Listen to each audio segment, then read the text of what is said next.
All right, everyone. So I thought today I would run through Queens of the Stone Age's studio albums from my favorite down to my least favorite.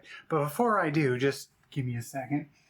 I'm normally just a regular-ass coffee drinker, but for some reason today I just thought, let's try pumpkin spice. Let's get a little crazy. You know what I'm thinking? It's actually not bad. Not bad at all. It's like a pumpkin pie in a cup. The only downside, though, is I don't think I'm going to be able to find Ugg boots in my size. So don't tell anyone I'm drinking this because I can't get Ugg boots. Anyways, let's get to the list, shall we? Now, before I go into it, though, let me just say I love Queens of the Stone Age's entire catalog. This isn't like the one on the bottom is going to be a bad album. It's the one that I like the least. So let's get into it.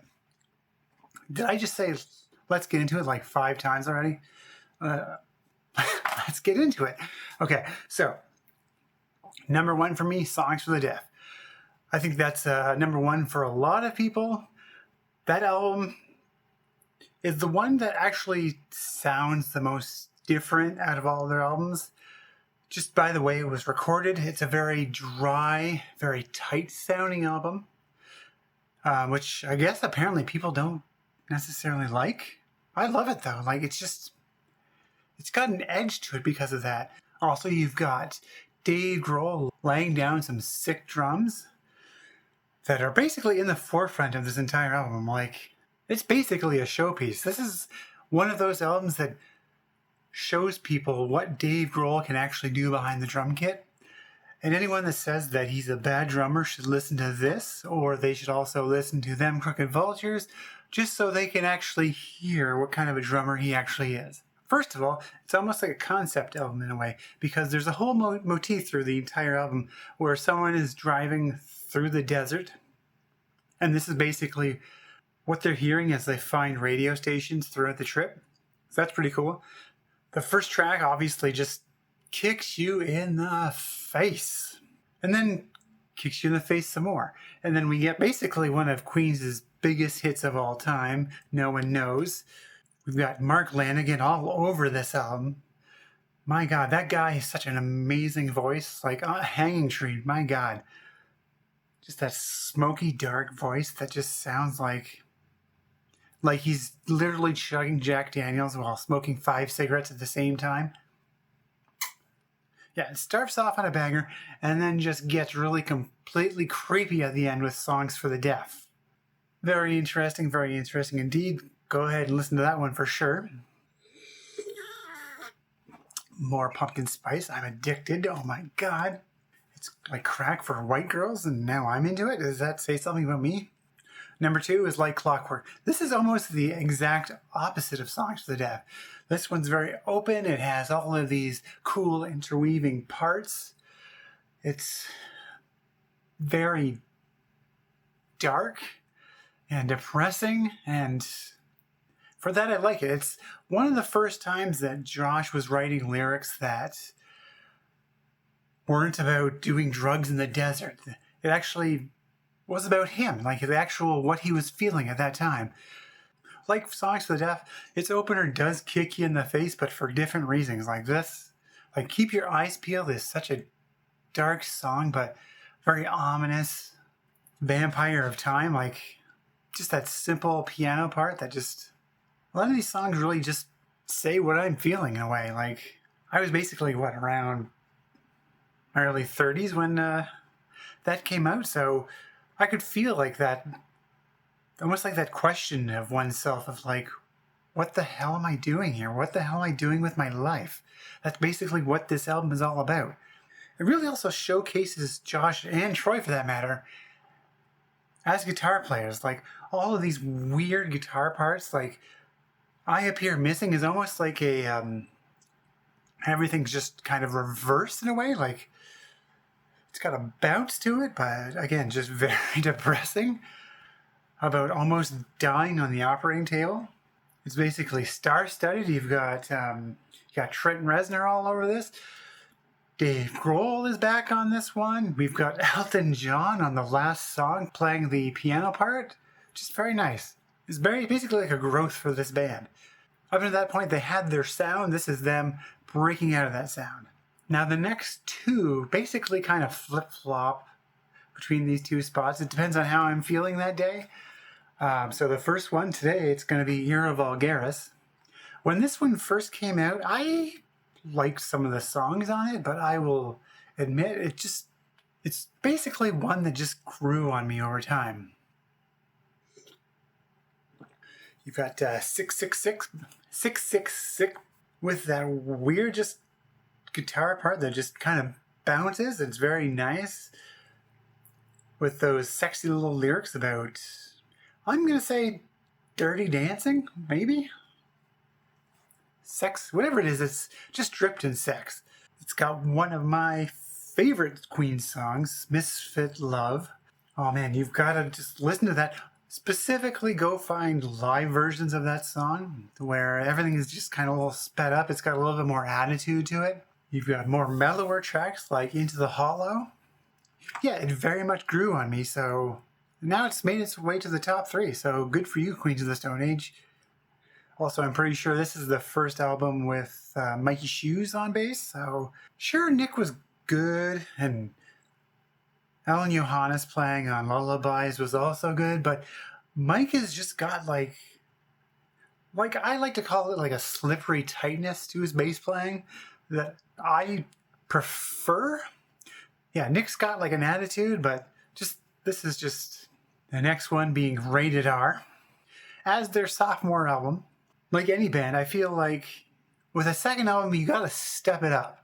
Like your first album's gotta be good, but your second one's gotta just prove to everyone that you're better than that.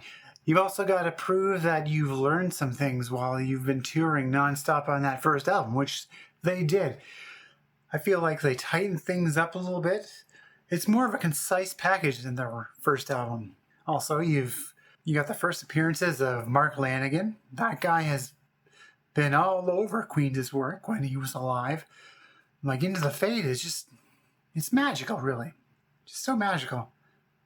Just how his voice kind of just locks in with Josh's. Like Josh has got that more higher register voice with Mark being more down here, so that's interesting. Also opens up on a track that basically is just chanting a bunch of drug names, which if any other band tried to do that, they would just sound stupid, but just that swagger and confidence of Queens of the Stone Age really, it allows them to do that, really. One of my personal favorites on this album is Better Live Through Chemistry. Just for this one particular part that I'm just going to say, it's on the second verse, I think, where there's like this droning part on the line, a never-ending supply that just hits me for some reason. I don't know why. Anyways, let's keep going, shall we? So this next one, I really kind of debated where I was going to put this one, because when this one released, I really liked it. Like, it just really showed what Queens is actually really capable of. And that's in Times New Roman. Yeah, their most recent album. Some people might be wishy-washy. I've heard people say that they prefer like the last half of the album. I like the whole thing. I think this album has some of their best guitar work of all time. Also, some of Josh's best vocal work of all time. You do realize that this isn't like the entire band performing the vocals. This is actually all Josh. All of these parts, all these vocal parts are all Josh. It's also showing how well of a composer Josh has become. It's also shown like a lot of more Josh's eclectic tastes in music are popping through. Like, you're definitely hearing a lot of David Bowie all over this album. So I'm liking that. I'm really liking that. Actually, one of my favorite guitar parts is actually one that I find is very deceptively simple, and that's the main riff for Paper Machete.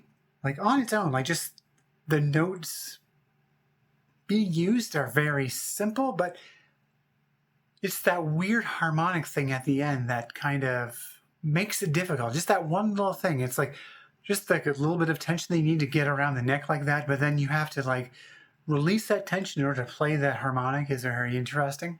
Okay, let's keep going. We're going to the self-titled next. Again, none of these are bad albums at all. It's just the fact that I think there's a little bit of few things that kind of made this one not quite hit the mark, I guess is the best way to put it. Like if you listen to Regular John, it's interesting that to me it sounds like this is Josh's first time ever trying to sing as a vocalist. Because it's very soft, very raw. It's almost like he can't quite figure out how he wants to sound, which kind of disappears as the album goes on. So my thinking is that this was actually the first songs that were actually recorded, or at least the vocals were. This is also an album that I feel like they've got one foot in the old school Kaya stoner rock type of vibe, but in this new direction that Josh really wanted to go into. Like, for instance, These Aren't the Droids You're Looking For. To me, it sounds like a bunch of people in a room, high as balls on drugs, just giggling to themselves, just playing these weird little riffs. Anyways, let's keep going. So we're going into Villains next. So this is like Near Vulgaris, one that I'm not going to say I didn't like it. It didn't quite hit for me when I first heard it. That being said, there are a lot of good songs on this album. I just think the way it was recorded kind of left things.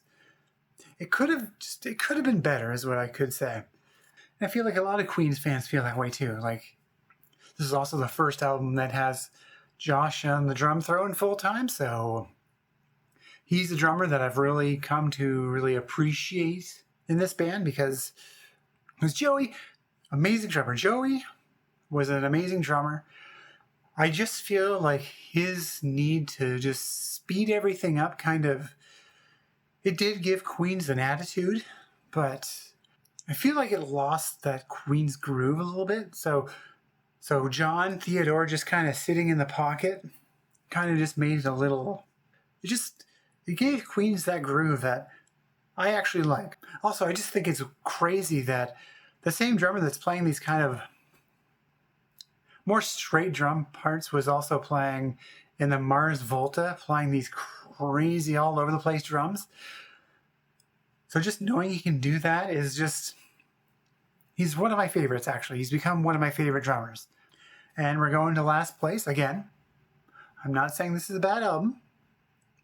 I'm just saying it's in last place. It's just the nature of the beast. One of them has to be last, and unfortunately for me, it's Lullabies to Paralyze. There are a lot of good songs on this album. There's a lot of good ideas, a lot of good motifs. I just feel like it's a little all over the place. I think because they lost Nick, they've had to rearrange some people around. It kind of just made everyone just kind of not really sure what they wanted to do. So, I can't get enough of this shit. What's going on in this? I'm drinking pumpkin pie right now. There's like a lot of good songs on this album. Like Burn the Witch is an amazing song. You got I Never Came. You've got Summons of the Wolf. You've got Long Slow Goodbye. It is what it is. It's in last place. I'm sorry. If it's in your first place, I'm happy for you. I'm glad that you like it, but just for me, it's not. Sorry. So that's it. That's my list. Do you agree with anything on my list? Do you disagree? Tell me in the comments.